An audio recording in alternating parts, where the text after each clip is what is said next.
Muito bem, todos sejam bem-vindos ao nosso canal. Chamo-me Alberto Iacovi. Deus vos abençoe. Quero compartilhar uma mensagem para vocês a nível de conhecimento. Primeiramente, peço para você se inscrever em nosso canal, deixar o seu like. A temática do vídeo de hoje é sobre o filho da Sunamita.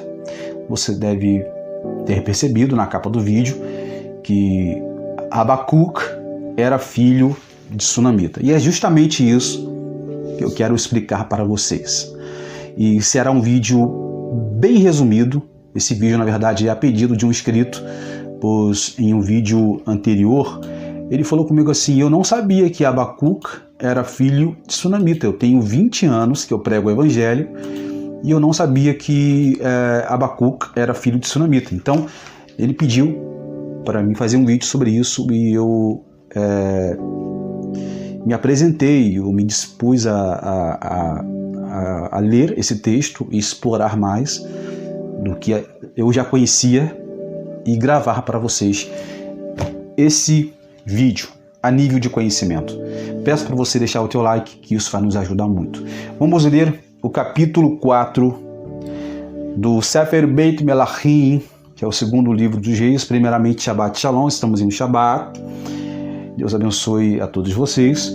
E vamos ler o capítulo 4, versículo 8, lembrando que o livro dos reis, o Sefer Beit Melachim, tem arquétipos messiânicos, ou seja, tem características de Jesus, do Messias, no livro dos reis. Na verdade, em toda a Bíblia tem arquétipos, messiânicos em toda a Bíblia, que fala a respeito do Mashiach, do Messias, de Jesus. O capítulo 4, a partir do versículo 8, o capítulo é Perek, o versículo é Passuk, o versículo 8 diz assim: certo dia passou Eliseu por Sunem, onde se achava uma mulher rica, qual constrangeu a comer pão. Daí todas as vezes que passava por lá, entrava para comer. Ela disse a seu marido: vejo que este que passa sempre por nós é um santo homem de Deus. Paramos aqui, depois eu vou entrar no tema, que é o filho da Sunamita, que foi o profeta Abacuque. Primeiramente, não quero trazer uma introdução aqui, porque todo mundo já conhece essa passagem, mas a nível de conhecimento, eu quero perguntar para vocês e eu quero que vocês me respondam, pois eu vou deixar aqui a opinião da Bíblia, a minha opinião e a opinião midrástica do Midrash sobre esse versículo. O que fez o Sunamita enxergar virtudes, midotes, traços de caráter em Eliseu, no profeta Eliseu?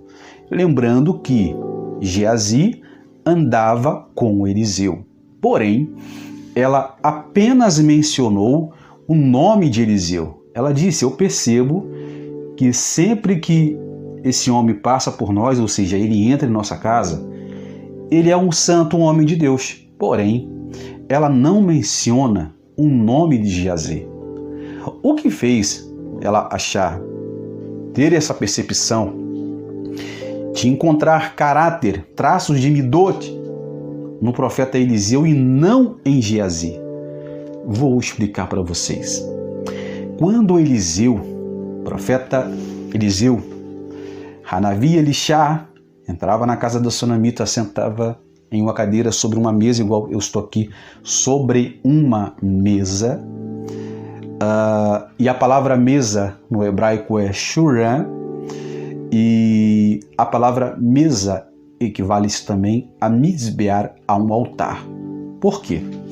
Os nossos sábios do Pirkei Avot, da Mishnah, diz que quando uma pessoa convida um erudito de Torá, ou seja, uma pessoa que é conhecedora da palavra, uma pessoa que é um homem de Deus, é um tzadik, é uma pessoa justa, é uma pessoa que faz bem ao seu próximo, que serve a Deus, E essa pessoa convida esse tzadik, esse justo, esse erudito em Torá, conhecedor da Bíblia, para almoçar na sua casa, para fazer uma visita em sua casa. Os nossos sábios da Mishnah diz que equivale-se à mesma coisa que você conhecer toda a Torá. E outra, e equivale-se também ao mesmo que você oferecer um korban no mizbear, no altar. Ou seja, quando você convida um homem de Deus, um tzadik, para entrar na sua casa, você ganha méritos espirituais, você ganha bênção, você ganha de Deus mérito por você convidar uma pessoa justa, uma pessoa santa, uma pessoa de caráter íntegro. Mas o que fez a sunamita a enxergar que Eliseu era um homem de Deus e Geazi não? Bom, primeiramente, o Midrash diz o seguinte, que a mesa é comparada a um altar, ao mizbear. Lembra daquela passagem, né? Que o fogo arderá sobre o altar e não se apagará. No tratado da Mishnah, do Talmud, fala sobre 10 milagres que ocorreram no Beit HaMikdash. Um deles, ou seja, um desses milagres, é que nenhuma mosca pousava no mizbear, quando uma carne de um korban, de um sacrifício, estava sobre o altar. Lembrando que em Israel é calor, faz muito calor. Em épocas de calor, nunca se viu uma mosca pousar em um sacrifício, em uma carne. Então Eliseu aqui, ele é comparado pela sunamita como um mizbear, um altar. Por quê? Ela percebeu que nenhuma mosca pousava sobre a cabeça dele ou pousava sobre ele enquanto ele almoçava ali na mesa com a sua com o sunamita, com o Geazi. Porém, ela notou que a mosca pousava em Geazi, porque naquela época calor era tenso como nos dias de hoje lá em Israel. Então é muito normal o calor ser atraído por um alimento.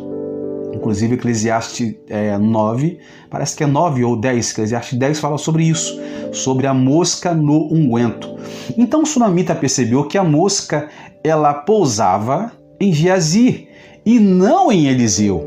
Por isso que ela falou aqui no versículo 8, eu percebo que Eliseu é um homem de Deus. Outra coisa que ela percebeu que Eliseu era homem de Deus.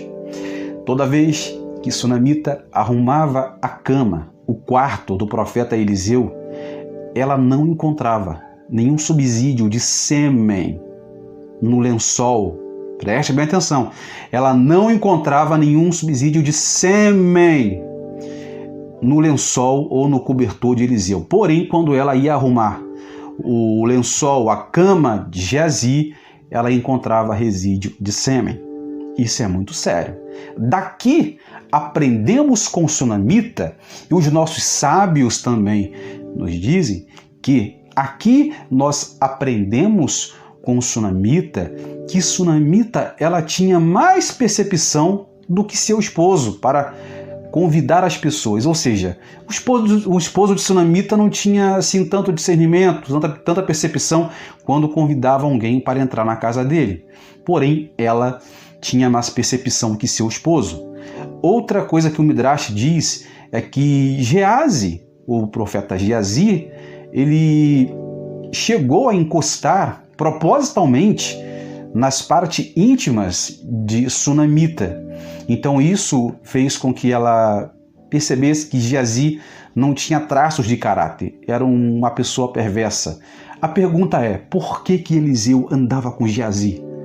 Porque Eliseu acreditava na mudança de Geazi. Lá na frente, no capítulo 5, Geazi, infelizmente, ele é acometido por uma lepra, porque ele não conseguiu manter a máscara. Ele não conseguiu manter a sua máscara. Enfim, essa foi a primeira explicação. A primeira explicação é por que que Eliseu ele foi chamado pela sunamita de santo homem de Deus. Por quê? Porque nunca foi encontrada uma mosca na mesa ou sobre Eliseu enquanto ele almoçava, ao contrário de Geazi. E também nunca foi encontrado sêmen no lençol de Eliseu, porém no lençol de Geazi, na cama de Geazi, foi encontrado subsídio de sêmen. Então, por isso que ela viu traços de caráter em Eliseu e Geazi não. Daqui dá para nós aplicarmos uma mensagem a nível de aplicabilidade, para nós termos cuidado de quem nós convidamos para entrar em nossa casa. Bom, daqui tudo bem. Sunamita, ela trata Eliseu super bem, depois Eliseu ele vai falar para Geazi, perguntar o que ela precisa, tal, e depois Eliseu profetiza para ela que ela teria um filho, mesmo ela não querendo um filho, Eliseu vai lá e profetiza, e Sunamita se engravida. Seu esposo era de idade, porém, milagrosamente, ela se engravida. A criança nasce e o versículo 18 diz assim: tendo crescido o menino, saiu certo dia a ter com seu pai, que estava com os segadores. Ou seja, ele foi para o campo e ele disse: pai, ai, a minha cabeça. Ai, a minha cabeça. Então o pai disse ao seu moço: leva-o à sua mãe. Daqui eu quero aplicar uma particularidade com vocês a nível de conhecimento também. O que fez esse menino sair de casa, do seu aconchego, pois ele era um menino rico, seus pais eram ricos. Ele não precisava de ir para o campo trabalhar porque ele era rico, também era um menino. O que fez esse menino sair do seu aconchego e ir para o campo? Bom, os nossos sábios da cultura judaica dizem que ele saiu para o campo para apreciar o poder físico dos campos de colheita, mais do que o poder espiritual do estudo de Torá. Ou seja, esse menino aqui, ele era Abacuque.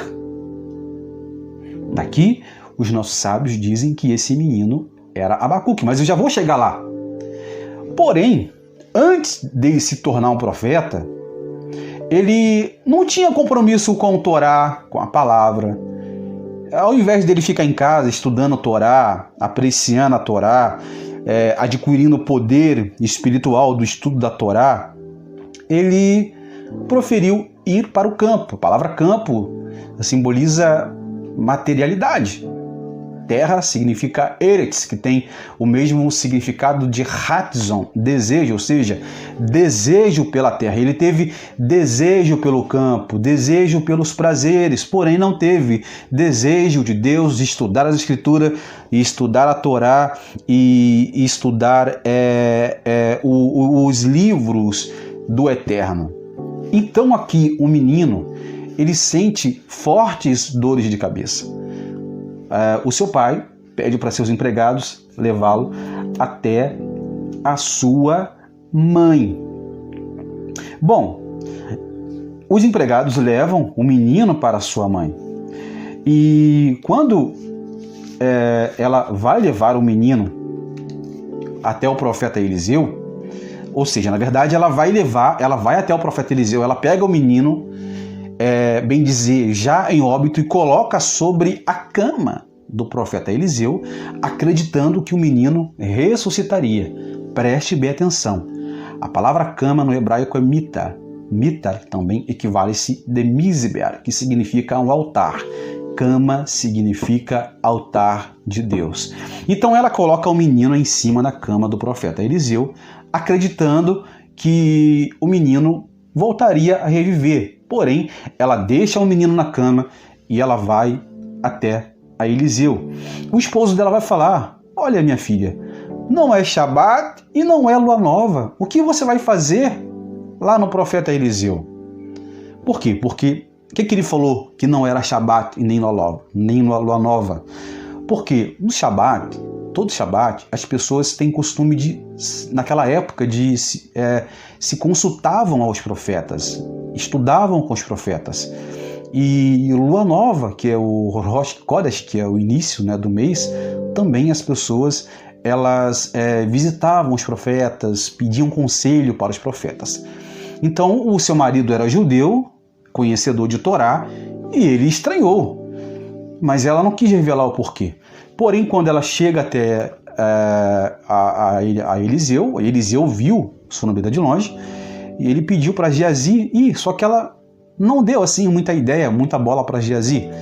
Ela fala para Geazi, fala para ela, vai tudo bem, Geazi fala para ela, na verdade, vai tudo bem? Ela fala, vai tudo bem, porque ela sabia que não podia confiar em Geazi, pois ela sabia dos traços de caráter de Geazi.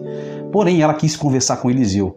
Só que Eliseu, ele tinha, vamos dizer, não é um defeito. Eliseu, ele acreditava muito na mudança de Geazi, assim como muitos pastores, pais, acreditam na mudança dos filhos, de seus discípulos, porém depois acabam se frustrando.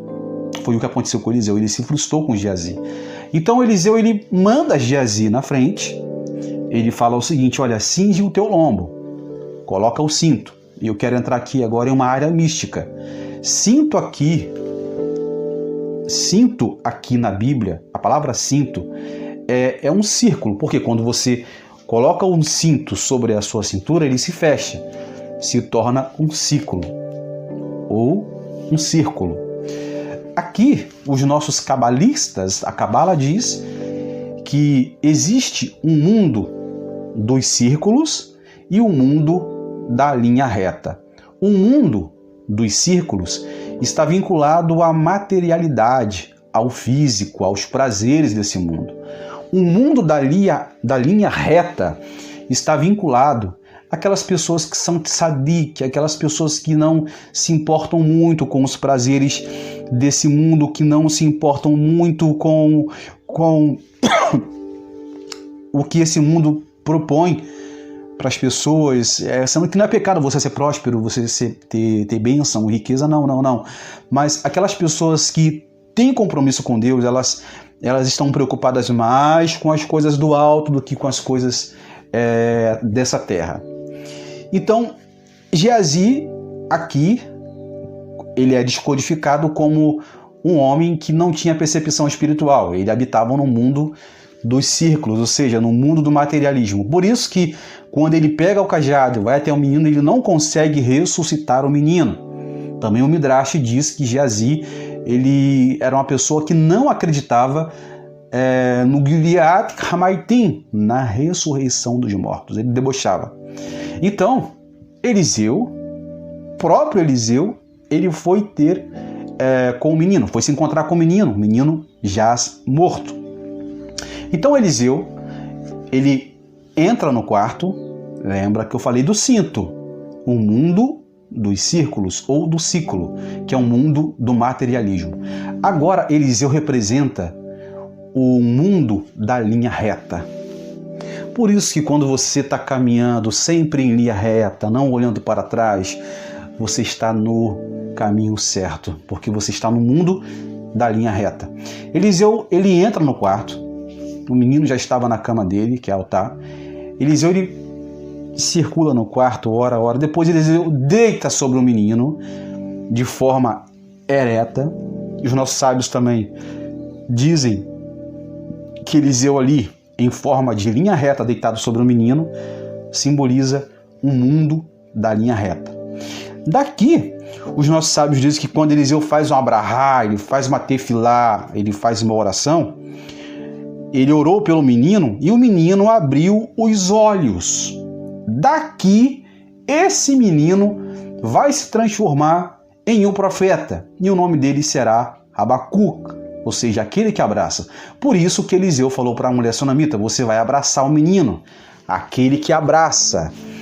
Aqui, quando o menino ressuscita, ele percebeu a magnitude do poder espiritual do estudo da Torá, preferindo a Torá mais do que o campo. Ou seja, quando ele ressuscita dos mortos, ele já ressuscita com uma outra percepção. Ele já ressuscita com uma outra visão, dando valor à palavra. Por isso que em Abacuque, parece que é o capítulo 1, o próprio profeta diz: eu ouvi a sua palavra e temi. Daqui nossos rabinos dizem que esse termo, eu ouvi a sua palavra e temi, foi quando ele estava no estado mortal e ele ouviu a voz do Eterno e ele ressuscita e ele volta para a vida. Então, daqui, esse menino, ele vai sair do estágio de menino e vai entrar em um estágio de profeta. Eu até preguei uma mensagem que é morrendo um menino para ressuscitar um profeta. Morrendo um menino para ressuscitar um profeta. Ou seja, o menino interior dele morreu. Todos nós temos um menino interior, uma criança interior ou um menino. Um menino aqui, eu me refiro a pessoas que não têm compromisso com Deus. Então, ele morreu, menino, e ressuscita como um profeta. E o Zohar Sagrado, que é o livro do Esplendor, diz que esse menino nada mais, nada menos era do que o profeta Abacuc. Se você gostou desse vídeo, deixa o teu like, compartilha, e se você quiser que eu traga mais vídeos como esse a nível de conhecimento, se inscreve no nosso canal. Lembrando que eu falei para vocês que o livro dos Reis é um livro que tem arquétipos messiânicos. Abacuc aqui é a tipologia de Yeshua ben Yosef e Yeshua ben Davi. Ok? Deus abençoe a todos vocês e fiquem todos na Shalom do Eterno.